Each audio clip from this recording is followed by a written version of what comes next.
ശലട്രിസ്ന നിറഞ്ഞവരെ, ഇന്ന് ധനഹ തിരുനാളാണ്. തിരുനാളിൻ്റെ മംഗളങ്ങൾ നിങ്ങൾക്ക് എല്ലാവർക്കും ഏറ്റവും ആദ്യമേ ധനസ്നേഹപൂർവ്വം നേരുകയാണ്.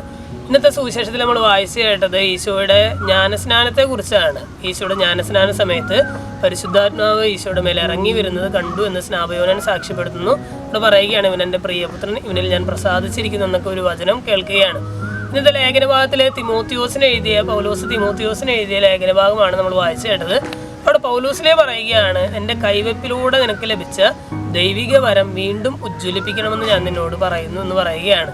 രണ്ടും കൂടി കൂട്ടി വായിക്കുമ്പോൾ, സുവിശേഷവും ലേഖനവും കൂടി കൂട്ടി വായിക്കുമ്പോൾ നമ്മൾക്ക് ലഭിക്കുന്ന ഒരു സന്ദേശം ഇതാണ്: ജ്ഞാനസ്നാനത്തിലൂടെ അല്ലെങ്കിൽ സ്ഥൈര്യലേപനത്തിലൂടെയൊക്കെ പരിശുദ്ധാത്മാവിൻ്റെ ഒരു വരം നമുക്ക് നൽകപ്പെട്ടിട്ടുണ്ട്.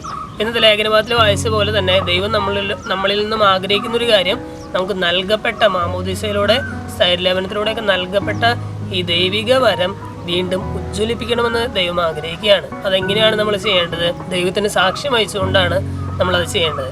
ലേഖനഭാഗത്തിൽ തിമോത്തിയോസിനെ പൗലോസിനെ ഓർമ്മിപ്പിക്കുന്നുണ്ട്, നമ്മുടെ കർത്താവിന് സാക്ഷ്യം നൽകുന്നതിൽ നീ ലജ്ജിക്കരുത് എന്ന് തിമോത്തിയോസിനെ പൗലോസ് ഓർമ്മിപ്പിക്കുന്നുണ്ട്.